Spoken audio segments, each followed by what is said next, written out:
Hello guys and people.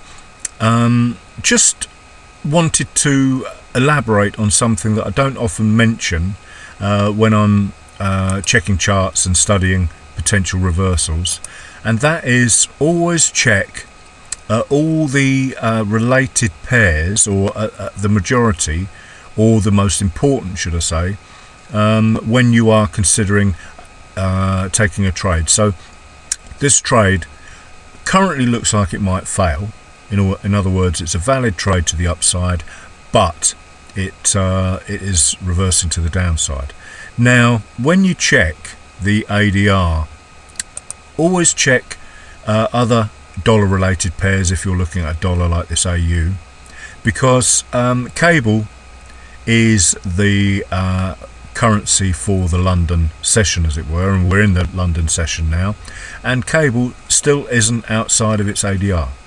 Now, I don't mention this much, but it's massively important. You know, dollar is not overextended. UJ, nothing. I mean, that's crazy how that's not moved much, yet there's been all these massive movements in the market. So always be aware of all the other ones. I don't believe in correlation per se, but I do want to be on the right side of the dollar, as it were, if I'm considering trading a related pair.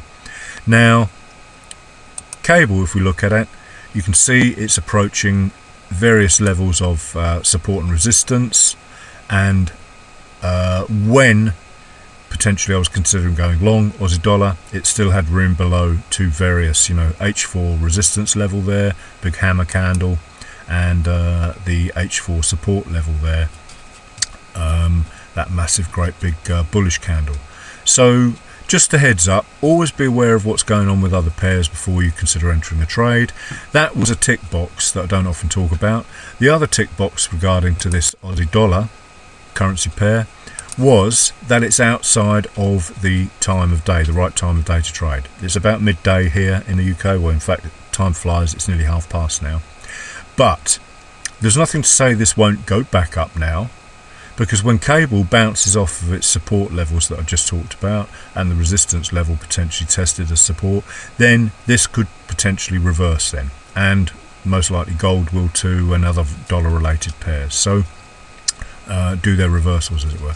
So this potential long that was validated on the 15-minute and validated on the 5-minute I talked about in the previous video is still potentially a valid trade, but it would need now to break through that M15 level, because it has reversed to the downside.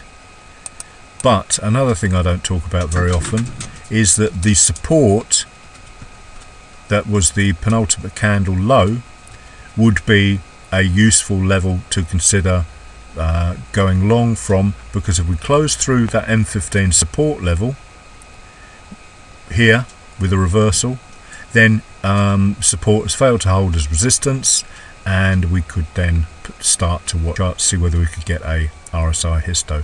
This needs to be green, of course, which it was there, and all the other boxes need to be ticked. So just a comment on that. The important bit to take away from this is always check dollar related pairs. If they're all overextended, it is a far better chance of doing what you want it to do than if just a few are. Be very careful of that. Thanks for watching. Have a good Thursday.